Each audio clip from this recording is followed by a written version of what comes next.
What's up, everybody? Let's Talk Jets Radio. Rainy Thursday morning. Quick video here. Reminder, we'll be back live tonight, 7:30, talking Jets. Myself, Fireman Ed, Rob Carpenter, Jay Coppell.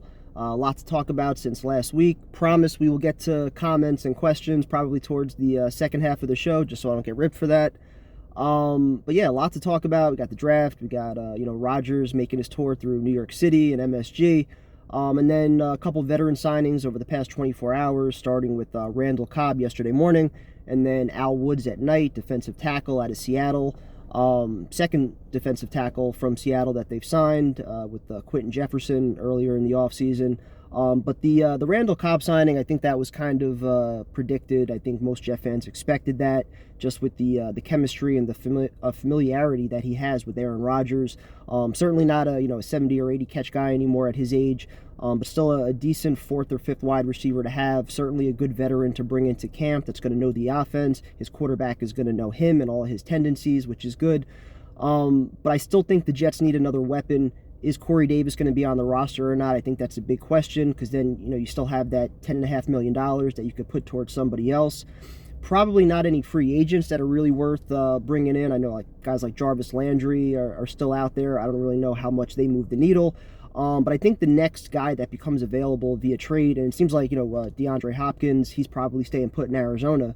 But the next guy of similar stature that becomes available, and there have been a number over the past 2 to 3 years between Amari Cooper and Tyreek Hill, Devontae Adams. I think there's a few that I'm still forgetting, but a lot of receivers have been moved over the past number of years. A.J. Brown, another one. So I feel like the next guy that becomes available, the Jets are definitely going to be players in that. The only thing is, what do they really have to offer as far as, young players with, a decent contract or that are controllable for the next number of years? Well, they already traded probably their top guy in Elijah Moore earlier in the offseason. So who else do they really have that might be viewed similarly around the league? And it's probably nobody. So as far as players, I'm not really sure, what they could deal. And then as far as draft picks, you have the second round pick that Green Bay currently owns, which could become a first round pick. So I brought this up a week ago.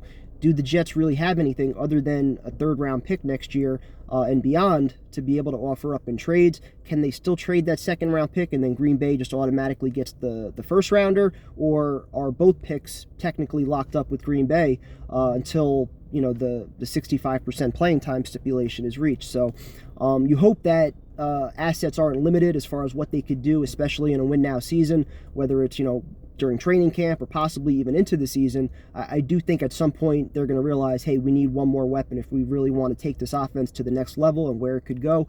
But again, you're getting Breece Hall back, which should obviously help things with his versatility. But I just think there's something interesting about how they were, pretty heavily pursuing Odell Beckham, all the rumors about possibly taking a running back and adding more speed in the first round. It seems like Joe Douglas thinks this offense needs one more playmaker. I think it would probably be at receiver. I've brought up the possibility of still adding another tight end, although, unless you were drafting one early, I don't really know who's going to be better than what you already have with Uzomah, Conklin, and possibly giving Ruckert a shot this year. And the backfield's pretty stacked right now with Abanikanda and Carter coming back. So you go to the defense, and it's like, all right, well, we still maybe need a safety. We could still bring back Quan Alexander. But the signing yesterday of Al Woods I thought was important. Last year, it felt like at times they were a little bit undersized on the D-line, got pushed around a little bit, especially up the middle and, trying to stop the run. Felt like they were really struggling to replace Fatukasi a lot last year. Now you're trying to replace Sheldon Rankins and possibly Nathan Shepard as well. So I think Al Woods, a good veteran, good run stuffer, a guy that'll probably play a little bit on early downs, and then you'll see, JFM and Michael Clemens and other guys with a little bit more pass rush ability, kick inside on third downs and obvious pass rushing situations. But what I really love, though, is just defensive line, offensive line, both places in the trenches. You've got so much versatility and guys that you could just move around in case there's injuries, or if you want to get a certain look on certain packages.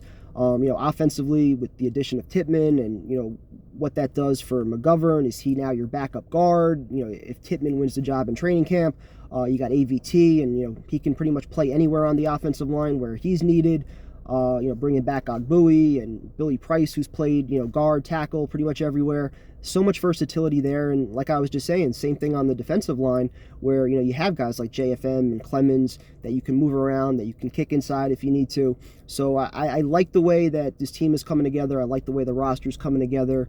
The emphasis on just building through the trenches. I like the speed that they added and the athleticism that they added through the draft. Hopefully these guys are all just good scheme fits, and they're coachable, and they find a role, or at the very least they become good depth.